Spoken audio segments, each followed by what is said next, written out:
오는 11월 미국 대선에서 트럼프 대통령에 맞설 민주당 후보를 뽑는 경선 소식 살펴보겠습니다. 14개 주에서 경선이 치러진 이른바 슈퍼 화요일 격돌에서 바이든 전 부통령이 샌더스 상원 의원을 꺾고 예상 밖의 대승을 거뒀습니다.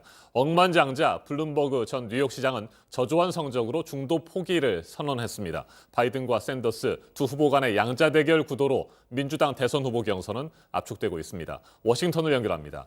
임종주 특파원, 먼저 14개 주의 경선 결과부터 살펴보죠. 바이든 후보 모두 10개 주에서 우위를 차지했습니까? 네, 이곳 시간으로 3월 3일 화요일 미국 14개 주와 미국령 사모아에서 경선이 진행됐습니다. 바이든 전 부통령은 이 가운데 텍사스주를 비롯한 남부 7개 주 전부와 매사추세츠, 미네소타 등 모두 7개 주에서 승리했습니다. 동부의 메인주도 94% 개표 상황에서 바이든 후보가 1%포인트가량 앞서고 있습니다. 이곳도 이기게 되면 14곳 중 10곳을 거머쥐게 됩니다. 샌더스 상원 의원은 대의원 수가 415명으로 가장 많은 캘리포니아를 비롯해서 버몬트와 콜로라도, 유타 등 4곳에서 우세했습니다. 두 후보의 말 들어보겠습니다. This campaign will send Donald Trump packing. I tell you with absolute confidence, we are going to win the Democratic nomination.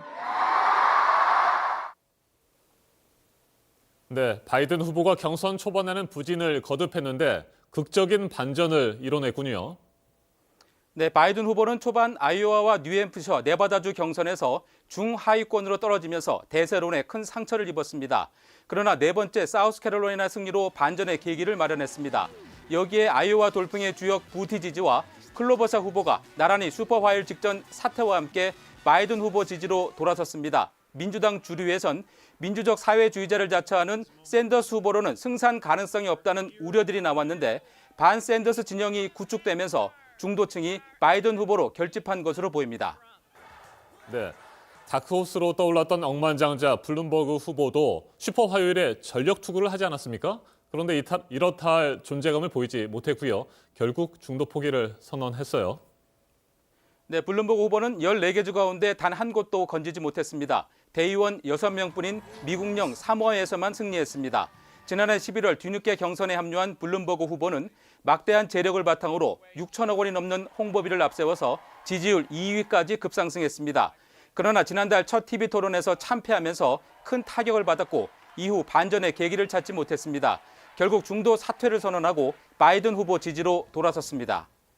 네, 앞으로 트럼프 대통령과 맞설 민주당 후보가 되려면 전체 대의원의 과반, 그러니까 1991명의 지지를 확보해야 한다고 들었습니다. 아직도 갈 길이 먼 것 같습니다. 네, 그렇습니다. 대의원 확보 상황을 보면 캘리포니아와 메인주 개표가 진행 중인 상황에서 바이든 후보는 430여 명, 샌더스 후보는 380여 명입니다. 50여 명 차입니다. 과반인 1991명 확보까지는 아직 멀었습니다.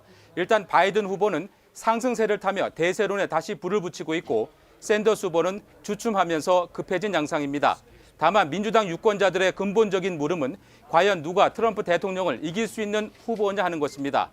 다음 주 화요일 6개 주 경선이 치러지는 미니 슈퍼 화요일이 중요 승부처가 될 전망입니다. 네, 슈퍼 화요일 경선 결과에 대한 트럼프 대통령의 반응도 나왔죠. 네, 그동안 돈만 쓰고 실패할 것이라며 블룸버그 전 시장을 겨냥해온 트럼프 대통령은 선거를 돈으로 살 수 없다는 것을 알았을 것이라며 블룸버그 후보의 중도 하차를 비꼬았습니다. 또 체면을 살리려고 바이든 후보에게 돈을 쏟아붓겠지만 효과가 없을 것이라며 바이든 후보까지 거론해가며 재선에 자신감을 보였습니다. 지금까지 워싱턴에서 JTBC 임종주입니다.